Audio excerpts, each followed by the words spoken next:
everyone, and welcome to another episode of Rare Book Cafe, the Coffee Break Edition. I'm Linn with the Ridge Books in Calhoun, Georgia, joined today by my co-host, Richard Mori of Mori Rare Books in Nashua, New Hampshire. Hello, Richard. Well, currently in Florida. And currently in Florida. Yes, he spends the winter in Florida. What a lovely way to spend the winter. Oh, well, yes and no. It's the weather's been a little ups and down this year. It's been up and down here in Georgia, too. Yeah, it's going to be like 31 degrees here tomorrow morning. Yeah, we go from 75 to 25 in 48 hours. Yes. Mhm. Well, we're delighted to have back with us today a regular visitor to Rare Book Cafe, Barbara Loe. Barbara's specialty is Victorian ephemera, and she always has wonderful things to bring to share with us. And today I'm sure is no exception. Hello, Barbara. How are you? Hi, I'm good. How are you Good. guys? Hi, We're Barbara. It's nice to see you. And what do you have for us today? Well, today usually when we think about Valentine's, we think about things that are romantic and sweet and charming and everything. So today I'm going to show you the flip side of that. And these are what are called Vinegar Valentines or Penny Dreadfuls. And Penny Dreadful is a good description of them because some of them really are dreadful. But they've been popular since the 1840s, and I think they're still made today. So they have some bite to them, and you have to wonder who was sending these to people. But Penny Dreadful also is a term that's been used for some books, right? right, Yeah. right. And again, it's that vinegar negative connotation. It's the nasty things. So anyway, so I'm gonna start, and so this is one. I'm going to read it to you before I display it, and it says, "You sit in single blessedness and nurse your ugly pet and sigh, alas, for happiness you know you'll never get." And then we have this charming woman with her cat in her lap, and she got the cage. Oh, okay. Well, okay. Zoom seems to be doing it. I think we got AI stuff going on here. But anyway, so this is an example. And this is probably from about 1850, 1860. And where was it published? London. Okay. Here's another one. And this one I transcribed so that I could read it to you. So you can, first of all, you can see the image, and then the text is below. It says, an old, it's my own writing. I'm having trouble reading. Hang on one second. I got to put the glasses on. It's, okay. An old man would a wooing go, and stupid man is he, to think a lass can love a man whose age is 63. There can't but be some little strife, sulking and some snarling. It cannot be a happy life to be an old man's darling. Interesting that age 43 is an old man. Yeah. Oh, no, not 40, 63. Oh, Score is 20. Oh, scores. Oh, four score. Okay. Yeah. Okay. Yeah. I heard so. But yeah, if you look close up, she's a little bit younger than him and everything. But anyway, not particularly attractive herself. well, no, but they went to all different kinds of extremes. So here's one where we're focused on a particular thing. A much needed hint. The things above pictured are not very rare, but you of their use seem to not be aware. If you'd only employ them, I would, 'twould please us all well, for it needs a strong nose to endure your vile smell. And there's his foot, and there's a bar of soap and a wash basin. So yeah, this would be, sending the Valentine to tell your friend that they stink. Nice, nice. Anyway, here's another one. This is an earlier one.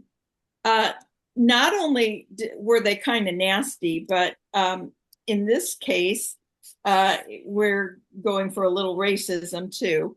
This is to a drover, and we're going after the Irish on this one. And boy, I don't like this new AI feature. It really is fighting with me here. I think if you hold it closer to your face, because then the camera will focus on both you and the card. Oh, me and it? Okay. Yeah, see there. Now you got it. Anyway, it's to a drover, and it says, "Oh, who would think of love and thee? Go herd your filthy cattle, and leave to cleaner, milder brutes love's joys and gentle prattle. When next you try to woo a maid, pray like a bull, don't bellow. Dick, always recollect you are a drover, ugly fellow." There it is. What would you think if you got that in the mail? I just can't even imagine somebody getting it in the mail. This one is going after a woman, and she's a barmaid. And my merry barmaid, people say, and I suspect the truth they speak. Your master's spirits make you gay, and brandy blossoms deck your cheek. Now, tippling ladies, I am told, adorn their husbands' heads sometimes, and make them what 'twould be too bold to call them in these genteel rhymes. Therefore, sly barmaid, I decline to take you for my Valentine. Now, this is an early one. This, I would say, is probably from the 1840s. And boy, we're getting some kind of glare there. Maybe that's better. Feels better. Yeah. So this is an early one, and again, published in London, and it's basically, you're a barmaid, it's over for you. Here's one that implies that the person is kind of like an animal. And so you got the anthropomorphic monkey and the other monkey. And it says, to what absurdity will go your pretty figure, sir, I show. All macaronis, I don't know what that word means, you surpass. What an improvement on an ass. 'Tis given as the modern donkey, for so outshine the apish monkey. To be the butt of ridicule, the word is coarse, so be a fool. Were there artists during this time period who specialized in these? Yes, there were. And what's interesting is there were artists that specialized in the Vinegar Valentines, and then they would flip over and they would do the charming, sweet, nice ones. Yeah. There was one artist that only did one vinegar one a year. He was a printer and artist, and so that was it. He did one nasty one a year, and that was it. Probably worked on it all year. Yeah. Now this one is later, and this is Charles Howard, and he was very famous, but he's in the late 1880s, 1890s, and 1900s. And so this one says, the shopper. Of all the pests of which I know, the worst I'm sure are you. All day from store to store you go, but buy you never do. The clerks all hate the sight of you, but never a bit you care. And though perhaps without a cent, personate the millionaire. So she is. A lot of clerks probably would have agreed with that one. Yeah, exactly. Uh, there are times at book fairs when we might agree with that one. Yeah, yeah. Oh my gosh, I had one this past weekend. Comes over and acts like he's bought stuff from me for years and high quality stuff. He's never bought a thing from me, And anyway, we sometimes customers you just have to wonder about them. This one is called Sewing Machine Operator, and again, they did a whole series that were about professions. And so you had men in their professions and some women in theirs. There weren't as many female professions as there were men, but they would do it. And this one says, little of work and much of bows, fill your mind and while work your toes. Your cheek is mantled with the purchased rose. You are only fit for window shows. To some unlucky wight I here resign the hope you have of being mine. So again, that's a nasty one somebody would have sent to this lady. And this one, I believe, yeah, this is New York. So this one is American. And were they real popular? Were they just? And they've been consistently popular. They're not as popular as the nice ones because, let's face it, most people are not trying to insult someone for Valentine's Day. But boy, they never seem to have gone out of popularity. The artists changed, the nature of them changed. One of the things that is interesting about them is that they were, I showed you a couple that, there was the one that went after the Irishman. There was the one that implied that you were like a monkey. There were a lot of racist, insulting ones. And they went after, all different groups. I have a consistent message when I talk to people about immigration in the U.S., and that is that the basic story is that we've treated every immigrant group like crap. It didn't matter who you were. When they first came to the U.S., we treated them like crap. And then as they integrated into society and assimilated, usually around the third generation, then all of a sudden we were like, oh my gosh, we love these people. We love these Irish traditions. We love Italian food and stuff like that. We love the things the Germans contributed to Christmas and stuff like that. Doesn't matter where you were from. People think it's a new thing that we are treating immigrant groups badly, but we've treated every immigrant group badly. And at least today we're not, putting anybody in camps like we did with the Japanese. But so you saw that flow in the Vinegar Valentines. You would see this one takes a shot at the Irish, or this one takes a shot at the Germans, and this one takes a shot at Jewish people and all that. And they were insulting. It's but again, I'm one of those people. I'm a firm believer in you have to know history so that we don't repeat history. And you can't destroy this stuff because it does tell stories about where we were as a society and where we've come to.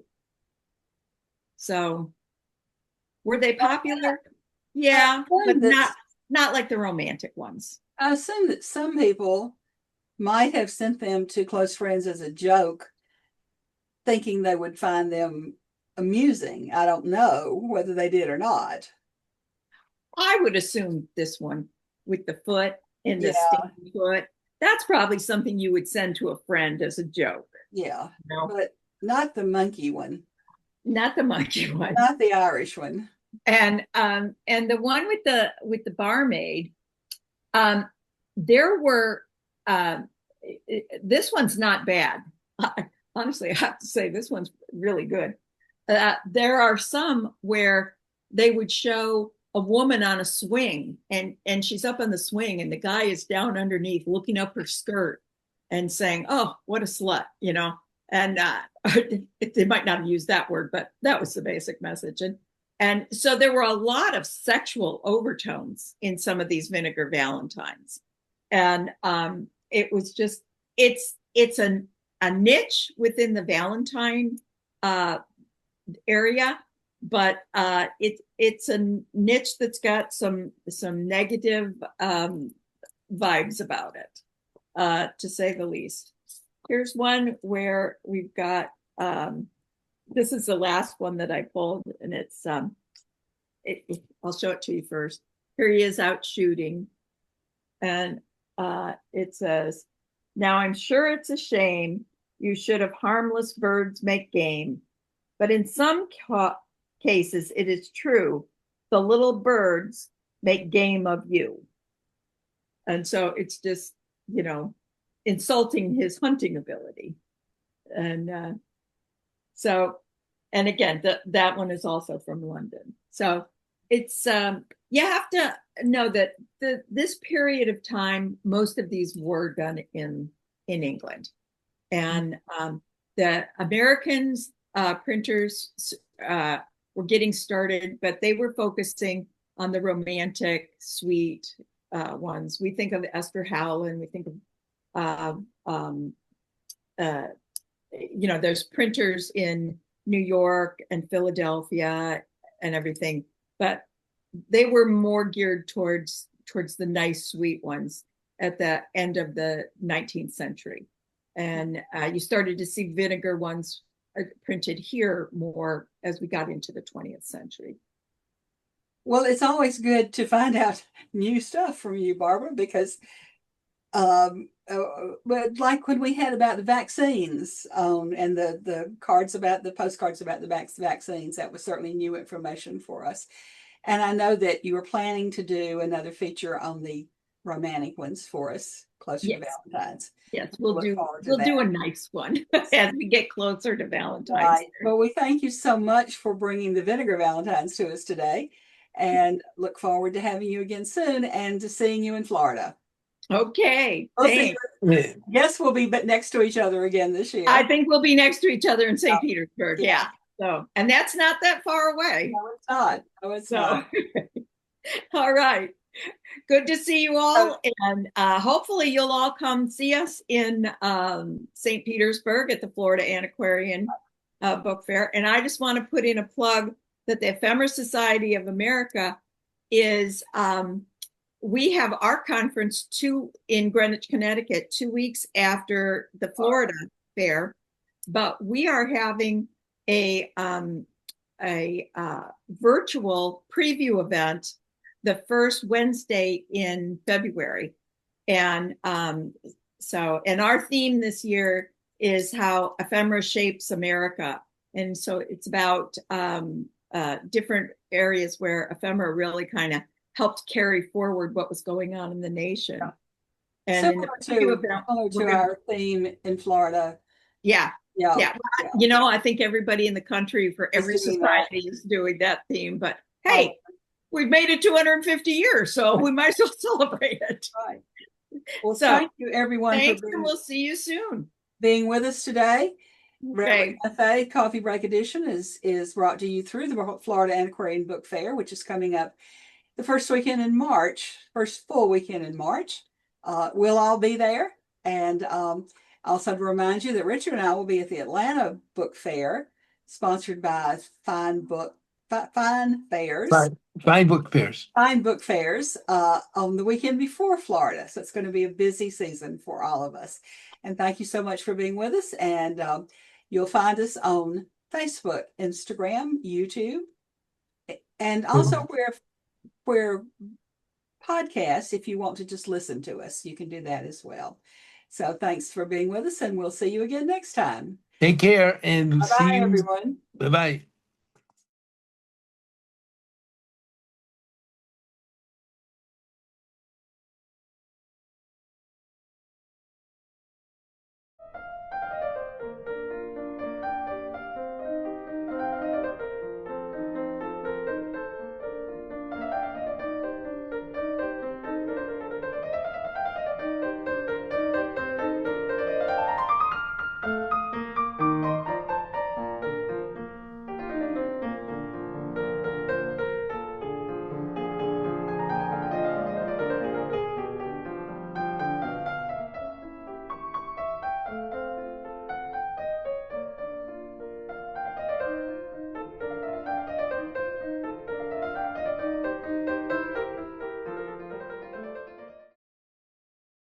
Step into a world where history lives on every page at the Florida Antiquarian Book Fair, the oldest and largest event of its kind in the Southeast. Join us March 7th and 8th, 2026, at the Coliseum in downtown St. Petersburg, and discover rare books, treasured manuscripts, and timeless stories waiting to be found. Visit FloridaAntiquarianBookFair.com for details, and follow us on Facebook, Instagram, and YouTube for exclusive updates. Florida Antiquarian Book Fair. Let freedom read.